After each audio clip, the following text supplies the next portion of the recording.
Have you ever sat down at your desk, opened up your sketchbook or your laptop and then nothing has come out? You've spent an hour scrolling through Netflix or Instagram or Pinterest trying to find that next thing to draw or to create or to make, and that you end up just closing the book or the idea and don't make a single mark. I call this the Netflix trap.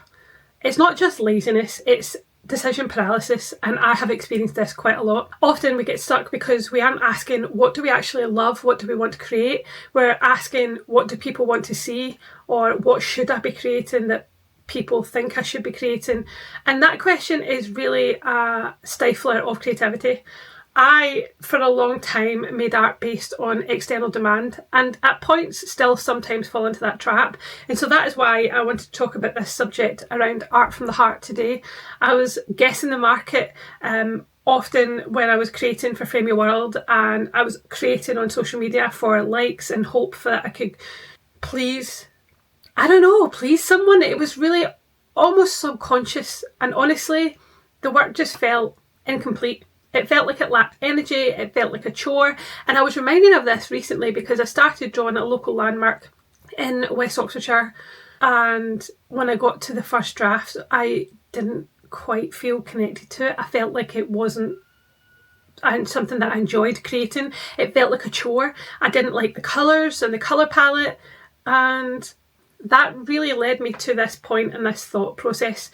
And if I think back when, for example, just 2 years ago, I went to Italy for the first time, and we went to Tuscany, Florence, and it was a magical experience. And I came home from that trip just full of inspiration from the colours, from the pasta, the food, the light, the bright pastel colours that were everywhere. It just felt so dreamy.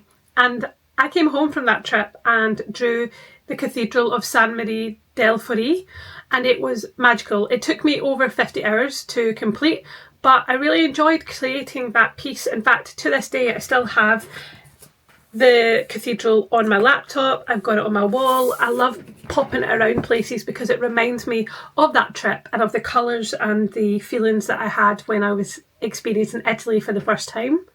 And I think that was one of the turning points that when I look back, where I saw a shift, where I wasn't thinking necessarily about an audience or trying to create for approval.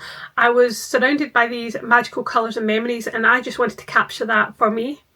And I drew that because I was passionate, as I said, about those specific moments in the trip.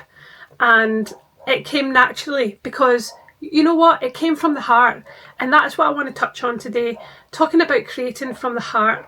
There's such a pressure around us with media, with social media, with culture to create and to fit in and to be accepted, and I think sometimes that can be at the detriment of creating something new, beautiful, that others may also love. So I wanted to mark the moment today as I journeyed through that this week, creating a piece from a local landmark that, I mean, it was fine, but I just finished the first draft and felt like it didn't quite connect with me. I felt like it was a chore to sit down and finish it, and I wasn't happy with the colours, and I just didn't quite enjoy the finished draft. And that made me return to this point that it is important to draw from the heart and not just draw because you think locally people might enjoy it. I think on reflection there is a good reason for this, and when we create for others we end up operating from that place of performance, and it creates a lot of anxiety, I've discovered in myself. But when we create from passion, then I find we enter this flow state, and I wanted to highlight that today in case anyone else experiences something similar, that when you draw something you actually love, like your favourite morning coffee or your favourite croissant and breakfast item, you know, your brain stops worrying about what's good and starts focusing on connection. And I noticed this improvement within myself. It helped me improve my confidence, and not because I was working harder, but because I was actually present in the work.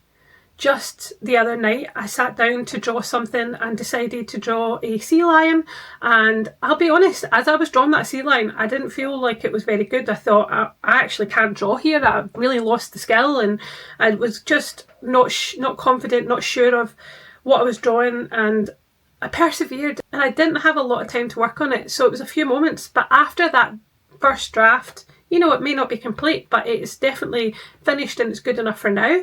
I looked back and I think, actually, that looks okay. So I did create a reel from it and I shared that on Instagram and on YouTube Shorts, and I just realised that this was the path that I need to keep taking. And I just realised that it's important to push through, and even if you feel negative about your drawing or your creation at the time, give it a moment, because maybe by the end of it, when you persevere, you'll look back and think, actually, that is much more authentic, much more me, and you'll be happier with the end result. That's certainly what I found with the sea lion, and it got me thinking about all kinds of stories. I really want to continue to develop stories and kids' books with the characters that I've drawn, because, yeah, I just have so many ideas. So hopefully I can put them down on paper soon and get something out to encourage people with. I just think it'd be so cool. But I digress. Anyway, I digress. Today, if you're stuck, I just want to challenge you and continue to challenge me to not think about being perfect and creating that perfect project, but think about the one thing you're generally passionate about right now, and it doesn't need to be anything big. It could be a drink, it could be a pet, it could be a memory from a trip. Just put one thing on paper or have a go at one thing, and don't show it to anyone if you don't want to. Just do it because it's in your heart. And I promise you, I found this week it helped me feel better. So if it helps me feel better, then I'm sure it will help you too. The soul of our art today is our curiosity, not others' expectations or approval. And I actually shared some of the raw footage from my Florence trip on my travel channel, and seeing those colours again reminded me why I started Frame Your World Co back in the day. And I'm now working as an artist, and I really want to channel that going forward in all that I create. So I want to encourage you today to go and create something that feels magic to you today. And thank you for being a part of this podcast episode, the Creative and Curious Club. And if you're watching on YouTube, thanks again for joining. I'll see you in the next episode. Now remember, stay creative, stay curious.